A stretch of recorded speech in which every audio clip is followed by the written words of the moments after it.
सोच कर देखिए, एक परिवार नदी किनारे बनी एक खूबसूरत बड़ी सी हवेली में रहने आता है अपनी नई जिंदगी शुरू करने। पर उन्हें इस बात का बिल्कुल अंदाजा नहीं था कि उस हवेली में वो अकेले नहीं थे। वहां पहले से कोई मौजूद था, कोई बहुत पुराना, कोई बहुत भूखा, जो बस सही वक्त का इंतजार कर रहा था। और फिर एक रात कहानी की शुरुआत होती है एक खौफनाक कांपती हुई आवाज से। एक ऐसी आवाज जो किसी की नहीं थी, जो सिर्फ एक मांग कर रही थी। और उस मांग ने उस परिवार के दिलों में वो दहशत भर दी जिसे वो कभी नहीं भूल पाएंगे। तो ये सब शुरू हुआ एक देर रात को, जब घर की मां मंदाकिनी की नींद एक बहुत ही अजीब सी आवाज सुनकर टूटी। वो जो पहला मंजर था ना, वो दिल दहला देने वाला था।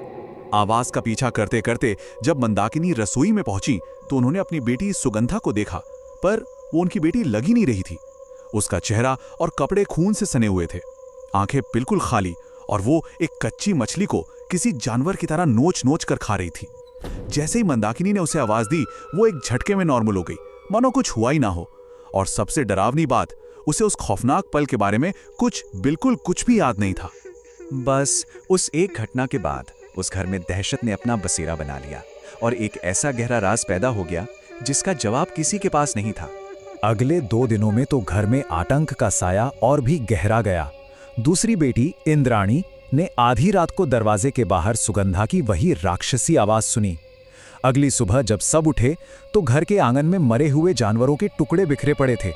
और उस रात तो हद ही हो गई। माता पिता के कमरे का दरवाजा कोई इतनी जोर जोर से पीट रहा था मानो तोड़ ही देगा, जबकि सुगंधा वो तो अपने कमरे में बंद थी। और यही तो वो भयानक सवाल था जो पूरे परिवार को अंदर ही अंदर खाए जा रहा था कि अगर सुगंधा अपने कमरे में है तो फिर बाहर ये सब कौन कर रहा है। तभी घर के पुराने नौकर भुवन ने उन्हें मेछो भूत के बारे में बताया।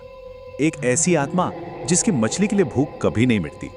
वो किसी इंसान के शरीर पर कब्जा कर लेती है और उसे जितना खिलाओ उसकी भूख उतनी ही बढ़ती जाती है। भुवन ने उन्हें चेतावनी दी कि ये तो बस शुरुआत है। अब परिवार की बर्दाश्त करने की हिम्मत जवाब दे चुकी थी। वो बस सच जानना चाहते थे और इसी जवाब की तलाश में उन्होंने एक तांत्रिक को बुलाया। तांत्रिक ने आते ही अपना काम शुरू कर दिया। उसने एक अभिमंत्रित लोहे की कील निकाली और एक एक करके परिवार के हर सदस्य को परखना शुरू किया। उस कमरे में ऐसी खामोशी छाई थी कि दिलों की धड़कनें भी साफ सुनाई दे रही थीं। और फिर कहानी में वो मोड़ आया जिसकी किसी ने कल्पना तक नहीं की थी। सबकी नजरें सुगंधा पर थीं। सबको लग रहा था कि उसी पर कब्जा है। लेकिन जैसे ही तांत्रिक दूसरी बेटी इंद्राणी के पास पहुंचा, वो किसी जंगली जानवर की तरह गुर्राने लगी। उसकी आंखें अंगारे की तरह लाल हो गईं। असल में कब्जा सुगंधा पर था ही नहीं, वो तो इंद्राणी के शरीर में छिपा था। तांत्रिक ने जो खुलासा किया वो सुनकर सबके होश उड़ गए। वो आत्मा बेहद चालाक थी। जिस रात सुगंधा ने इंद्राणी का दरवाजा खटखटाया था, उसी एक पल में भूत ने शरीर बदल लिया था ताकि वो बिना किसी की नजर में आए अपना आतंक फैलाता रहे। अब सारी पहेली की कड़ियां अपने आप जुड़ रही थीं। मतलब घर के बाहर जानवरों को खाने वाली इंद्राणी थी, अपने ही माँ बाप को डराने वाली भी इंद्राणी ही थी। भूत ने उसे 10 आदमियों के बराबर ताकत दे रखी थी। और सबसे खौफनाक बात, अगर ये राज आज नहीं खुलता तो अगले 24 घंटों के अंदर सुगंधा की मौत पक्की थी। परिवार को अब भी यकीन नहीं हो रहा था। अपनी आंखों पर भरोसा करना मुश्किल था। तो तांत्रिक ने उन्हें एक ऐसा सबूत दिया जो जितना पक्का था उतना ही घिनौना भी। उसने इंद्राणी को उल्टी करने पर मजबूर किया और जो बाहर निकला वो जानवरों के अधपके शरीर के टुकड़े थे। अब ये साबित हो चुका था कि दुश्मन कौन है। तो अब बारी थी अंतिम मुकाबले की। तांत्रिक अब उस आत्मा को हमेशा हमेशा के लिए खत्म करने की तैयारी में जुट गया। तांत्रिक ने साफ साफ कह दिया, इस भूत को वहीं वापस भेजना होगा जहां से ये आया है, यानी उसी नदी की काली गहराइयों में। तांत्रिक की योजना बिल्कुल सटीक थी, पर उतनी ही खतरनाक भी। सबसे पहले घर के चारों कोनों पर मंत्रों वाले बांस गाड़कर एक सुरक्षा घेरा बनाया गया। फिर कब्जे में जकड़ी इंद्राणी को नदी के किनारे कुर्सी से मजबूती से बांध दिया गया। इसके बाद इंद्राणी से लेकर नदी के पानी तक ताजी मछलियों की एक लाइन बिछा दी गई। एक ऐसा लालच जिसे मेचो भूत किसी भी कीमत पर ठुकरा नहीं सकता था। और हुआ भी बिल्कुल वही जैसा तांत्रिक ने सोचा था। मछली की महक उस आत्मा को खींच लाई।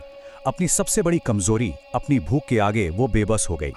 उसने इंद्राणी के बेजान शरीर को छोड़ा और मछलियां खाने के लिए आगे बढ़ गई। और बस यही वो पल था जिसका तांत्रिक को इंतजार था। जैसे ही आत्मा शरीर से पूरी तरह बाहर निकली, उसने एक पल की भी देरी नहीं की।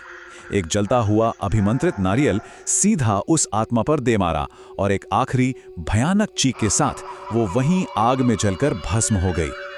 इंद्राणी आजाद थी और परिवार का वो बुरा सपना आखिरकार खत्म हो गया था।